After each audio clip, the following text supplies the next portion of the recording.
Hey guys, welcome back. Sorry I haven't uploaded for a couple days. I'm having trouble again making the videos. It's a mixture of, my daughter wakes up during her nap, while I'm trying to make the video and I'm not able to finish. And then it's a mixture of also the app not saving the videos after I get done, which I've already made this video today with today's chapters and it didn't save. So here I am again during my daughter's second nap, attempting again. Um, I do have to say, like last night and today, I've been feeling very frustrated and wanting to give up, and especially because also for this is the third day now in a row where I just completely changed my diet. I took out like dairy, processed sugar, gluten as much as I can, um, corn, just all those things make me really bloated and like inflammation and stuff. And I'm having a lot of pains in my body and problems. And I need to give my body a break to heal and get the inflammation down. So that's what I'm doing. Anyways, doing it cold turkey is like, ugh, rough. My head hurts. I'm tired. I'm moody. I don't feel good. My head's like, like upset. My body's upset. Everything's just upset. So that also has been making it hard because I've been a little on like edge and moody. And so when I made the video earlier today and it didn't save, I was just so frustrated. I was so frustrated. And I was just like, immediately, I was just like, God, why am I making these videos? Why? And he was just like, don't give up. Do not give up. And um that's it. That's all he tells me. He doesn't tell me like the big picture or why I'm doing this or whatever. He just tells me, do not give up. And then earlier, a couple of times I prayed, in the past few months about this as well. And he just said, be patient. I don't know, guys. It's hard. But I know that what I've learned so far, that God sees the bigger picture. God sees the path he's taking me down, or you or anyone. And you just have to trust and have faith in that and do what he's asking you to do. So that's what I'm doing. But I'd be lying if I didn't say I get frustrated, especially when I keep running into obstacles when I'm trying to make these videos, and it's frustrating. And I also feel bad because I know that there's, some people who are reading these chapters with me, and then I feel like I'm letting you guys down when I don't upload at least every day, if not every 2 days. And so it's just frustrating, and then I'm, adjusting to being a full-time stay-at-home mom. I'm used to being out in the world around people working, and so being at home all the time, and not even in my own home. I'm in someone else's home. I'm not even in my own home being a full stay-at-home mom. And so it's just hard, and I've been frustrated and I've been having a hard time. Anyways, moral of the story is, last night I'm watching YouTube shorts, and this pastor I follow on YouTube had a YouTube short that came up, and it was talking about if you feel like quitting. And he was saying like that is when God is testing your persistence. It's not before you feel like quitting. It's when you start feeling like quitting, like when you are like, I want to quit, and then you keep going. That is like God testing your persistence.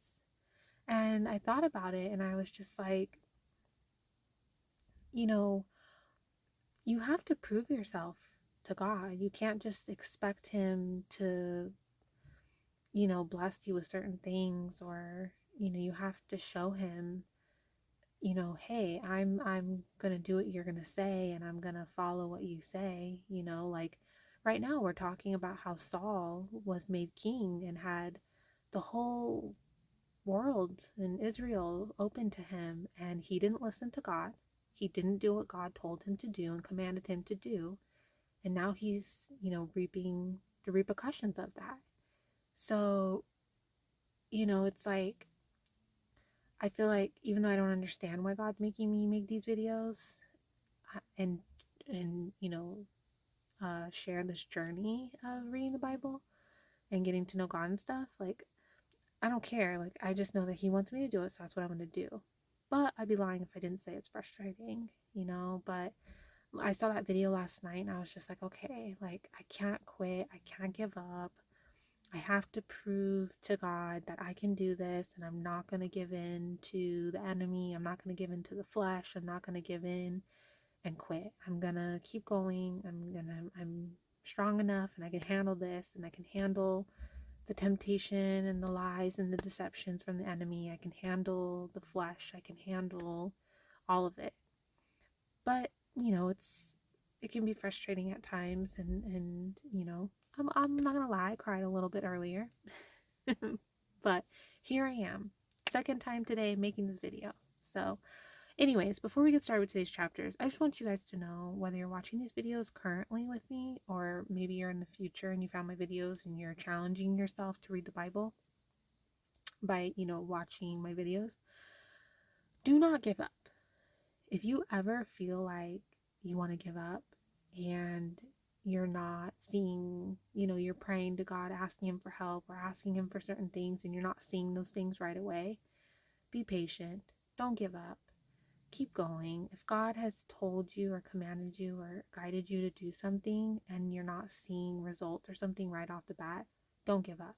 If you start working out, you're not going to see the results right away. It takes time. If you start eating healthier, you're not going to start losing weight and feeling better right away. It takes time.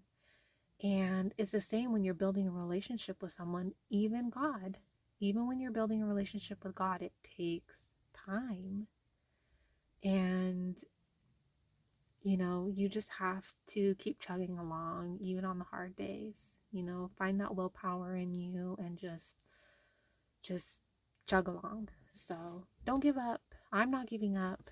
And I know some days it's like, oh my gosh, like I feel like, what am I doing? Like it's been days since I've uploaded, and I'm trying but I'm not going to give up. Like you guys will see, I will record and I will share the entire Bible, 365 days. We're on day 91 right now, but I will get to the end and I hope that you come with me. So, and get on this journey with getting to know God better and His Word better. So let's do it. Then they found an Egyptian in the field, and brought him to David. And they gave him bread, and he ate, and they let him drink water. And they gave him a piece of a cake of figs, and 2 clusters of raisins. So when he had eaten, his strength came back to him, for he had eaten no bread nor drunk water for 3 days and 3 nights. Then David said to him, "To whom do you belong, and where are you from?" And he said, "I am a young man from Egypt, servant of an Amalekite, and my master left me behind, because 3 days ago I fell sick.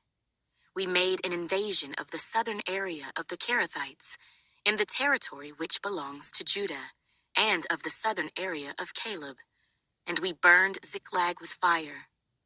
And David said to him, "Can you take me down to this troop?" So he said, "Swear to me by God that you will neither kill me nor deliver me into the hands of my master, and I will take you down to this troop."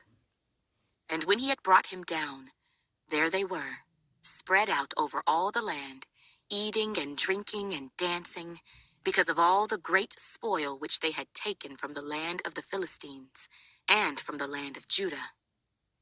Then David attacked them from twilight until the evening of the next day.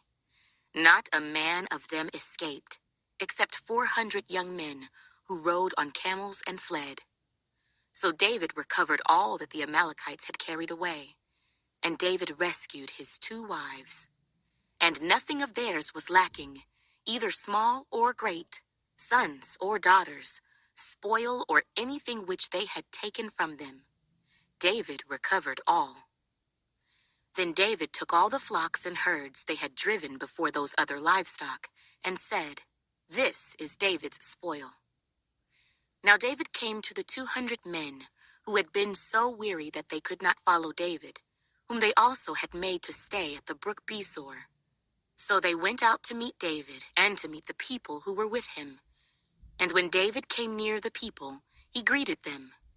Then all the wicked and worthless men of those who went with David answered and said, "Because they did not go with us, We will not give them any of the spoil that we have recovered, except for every man's wife and children, that they may lead them away and depart." But David said, "My brethren, you shall not do so with what the Lord has given us, who has preserved us and delivered into our hand the troop that came against us. For who will heed you in this matter? But as his part is who goes down to the battle, so shall his part be who stays by the supplies. They shall share alike." So it was, from that day forward, he made it a statute and an ordinance for Israel to this day. Now when David came to Ziklag, he sent some of the spoil to the elders of Judah, to his friends, saying, "Here is a present for you from the spoil of the enemies of the Lord. To those who were in Bethel, those who were in Ramoth of the south, those who were in Jadar, those who were in Aroer, those who were in Siphmoth, those who were in Eshtemoa, those who were in Rachel, those who were in the cities of the Jerahmeelites, those who were in the cities of the Kenites, those who were in Hormah, those who were in Korashan, those who were in Athak, those who were in Hebron, and to all the places where David himself and his men were accustomed to rove." Now the Philistines fought against Israel, and the men of Israel fled from before the Philistines, and fell slain on Mount Gilboa. Then the Philistines followed hard after Saul and his sons. And the Philistines killed Jonathan, Abinadab, and Malchishua, Saul's sons. The battle became fierce against Saul. The archers hit him, and he was severely wounded by the archers. Then Saul said to his armor-bearer, "Draw your sword, and thrust me through with it, lest these uncircumcised men come and thrust me through and abuse me." But his armor-bearer would not, for he was greatly afraid. Therefore Saul took a sword and fell on it.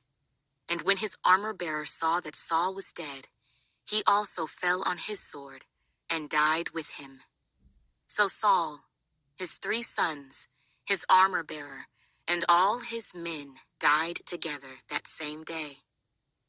And when the men of Israel, who were on the other side of the valley, and those who were on the other side of the Jordan, saw that the men of Israel had fled, and that Saul and his sons were dead, they forsook the cities and fled, and the Philistines came and dwelt in them.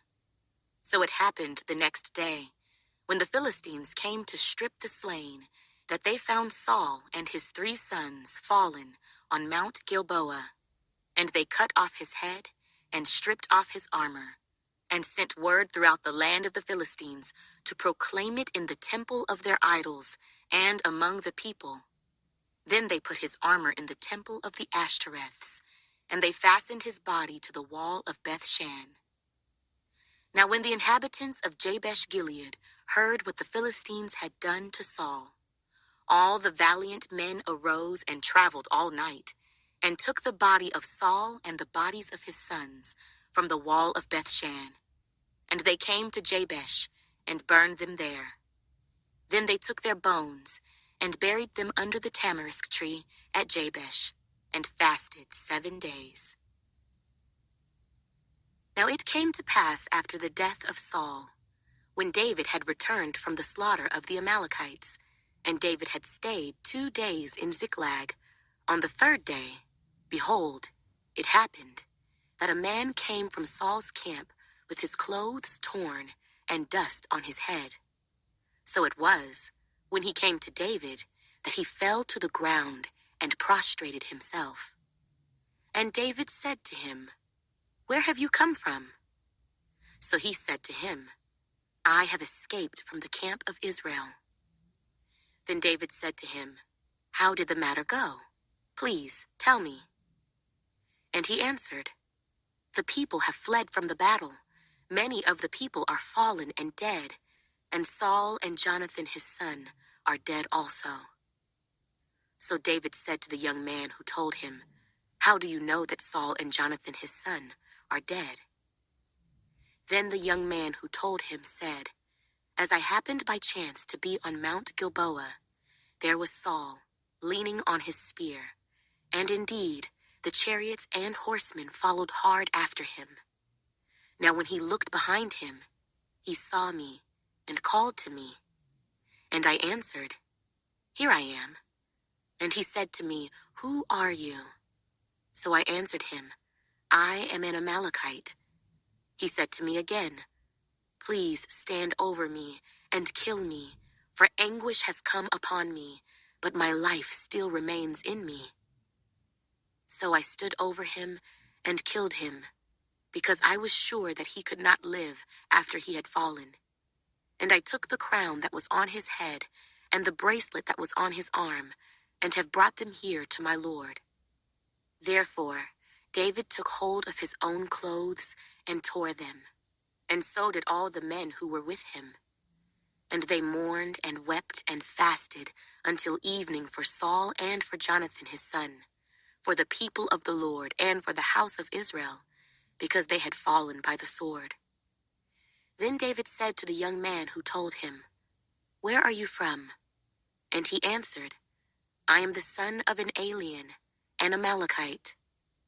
So David said to him, How was it you were not afraid to put forth your hand to destroy the Lord's anointed? Then David called one of the young men and said, Go near and execute him. And he struck him so that he died. So David said to him, Your blood is on your own head, for your own mouth has testified against you, saying, I have killed the Lord's anointed. So that part I'm a little like, I don't understand, because yeah, Saul was originally anointed by God, to become king of Israel and everything. But, then Saul didn't, obey his commands and do what God told him to do. So God was like, no, I'm turning my back on you. Like, I regret making you king, blah, blah, blah. So wouldn't that make him like unanointed now? Like, so like if God turns his back on him, like, then why would he still be considered the Lord's anointed by David? Like, I'm a little confused on that, because it just doesn't make no sense to me. Like, I don't know. Then David lamented with this lamentation over Saul and over Jonathan his son. And he told them to teach the children of Judah the song of the bow.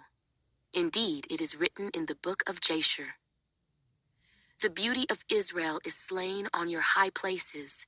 How the mighty have fallen. Tell it not in Gath. Proclaim it not in the streets of Ashkelon, lest the daughters of the Philistines rejoice, lest the daughters of the uncircumcised triumph. O mountains of Gilboa, let there be no dew nor rain upon you, nor fields of offerings, for the shield of the mighty is cast away there. The shield of Saul, not anointed with oil, from the blood of the slain, from the fat of the mighty, the bow of Jonathan did not turn back, and the sword of Saul did not return empty. Saul and Jonathan were beloved and pleasant in their lives, and in their death they were not divided. They were swifter than eagles, they were stronger than lions. O daughters of Israel, weep over Saul, who clothed you in scarlet with luxury, who put ornaments of gold on your apparel. How the mighty have fallen in the midst of the battle. Jonathan was slain in your high places. I am distressed for you, my brother Jonathan. You have been very pleasant to me. Your love to me was wonderful, surpassing the love of women. How the mighty have fallen, and the weapons of war perished. It happened after this that David inquired of the Lord, saying, Shall I go up to any of the cities of Judah? And the Lord said to him, Go up. David said, Where shall I go up? And he said, To Hebron. So David went up there, and his 2 wives also, Ahinoam, the Jezreelitess, and Abigail, the widow of Nabal the Carmelite. And David brought up the men who were with him, every man with his household. So they dwelt in the cities of Hebron. Then the men of Judah came, and there they anointed David king over the house of Judah. And they told David, saying, "The men of Jabesh Gilead were the ones who buried Saul." So David sent messengers to the men of Jabesh Gilead, and said to them, "You are blessed of the Lord, for you have shown this kindness to your Lord, to Saul, and have buried him. And now may the Lord show kindness and truth to you. I also will repay you this kindness, because you have done this thing. Now therefore, let your hands be strengthened, and be valiant, for your master Saul is dead, and also the house of Judah has anointed me king over them." But Abner, the son of Ner, commander of Saul's army, took Ishbosheth, the son of Saul, and brought him over to Mahanaim, and he made him king over Gilead, over the Asherites, over Jezreel, over Ephraim, over Benjamin, and over all Israel. Ishbosheth, Saul's son, was 40 years old when he began to reign over Israel, and he reigned 2 years. Only the house of Judah followed David. And the time that David was king in Hebron over the house of Judah was 7 years and 6 months.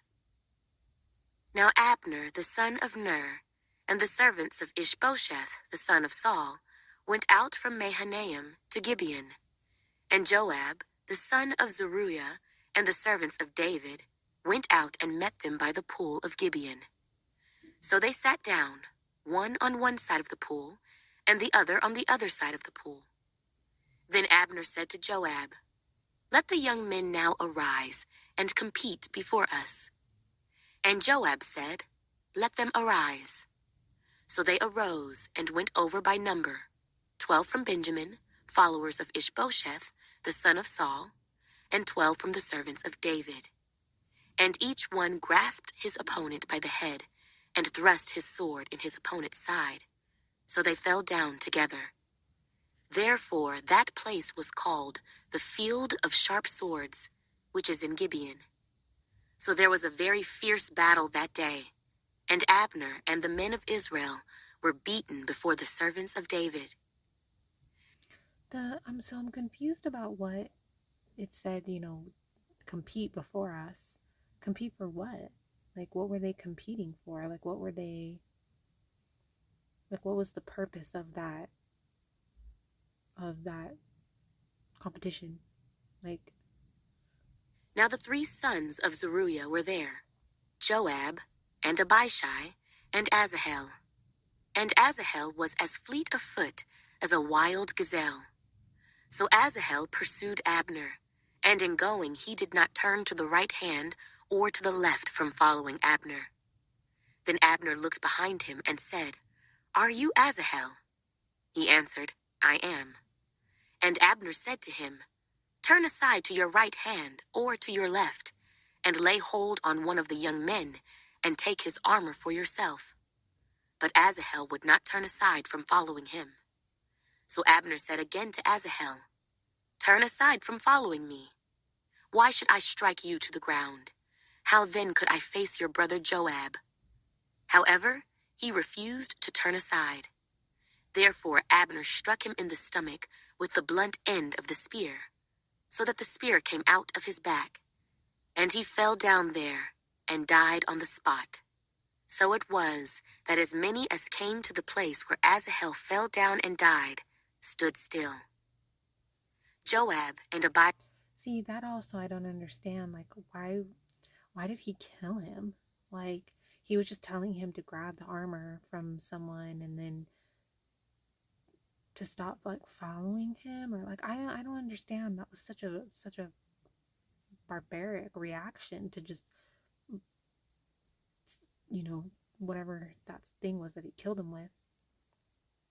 And then I just don't understand like what that's about. Abishai also pursued Abner.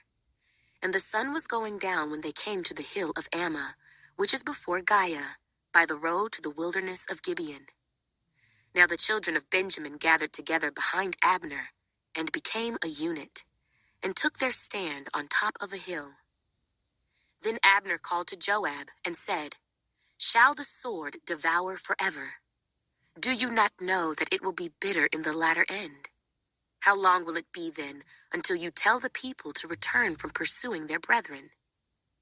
And Joab said, "As God lives, unless you had spoken, surely then by morning all the people would have given up pursuing their brethren."